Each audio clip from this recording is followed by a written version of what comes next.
I'm Herman, a volunteer at the Curator Environment Volunteers, and I work along the Kikuyu Escarpment larger Aberdare ecosystem.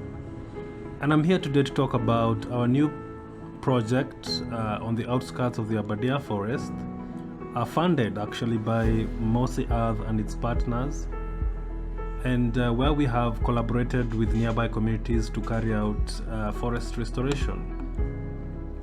So this is an introductory vlog for our project, and it's designed to give you an overview of what we do and why it matters. Together with our dedicated team, we are undertaking a restoration experiment here at the edge of the Aberdare forest. Our project tests 3 reforestation interventions to see how soil and microbial amendments can improve the growth and survival of native tree species in degraded forests. Now we'll cut to some visuals of 3 different treatments that you're hearing about. Each treatment has a specific purpose. So we have the control, which is the standard against which we will compare the 2 other treatments. This plot, the control plot, follows standard planting practices without soil amendment or microbial inoculation.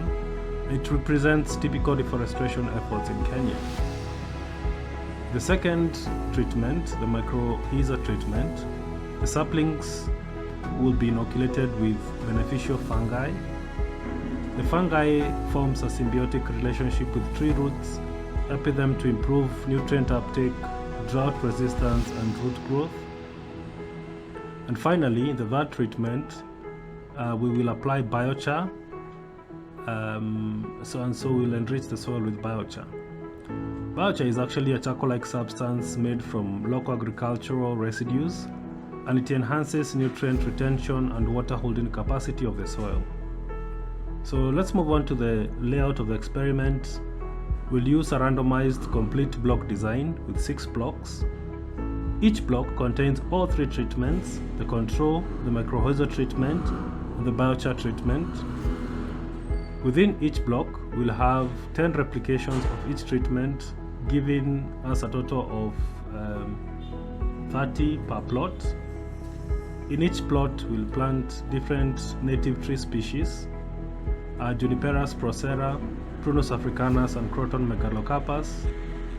By using these multiple species, we can access the response across different taxa and get a better understanding of how these interventions work. In total, we are planting 600 saplings that are evenly distributed across the different treatments. Before planting, we'll be taking the measurements to establish a baseline. We will measure the height and stem diameter of each sapling. Then this will allow us to monitor growth over time, and we'll be monitoring the saplings again at 3, 6, and 12 months to track the survival and growth.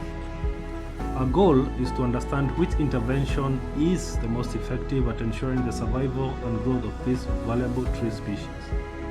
The knowledge you gain from this experiment will help us inform and improve future restoration efforts. And so thank you for joining us for this introductory vlog. This is the beginning of an exciting journey towards restoring the Aberdare forest. Through this experiment, we aim to develop a practical, evidence-based approach for restoration that benefits people, nature, and climate. Until next time, see you soon.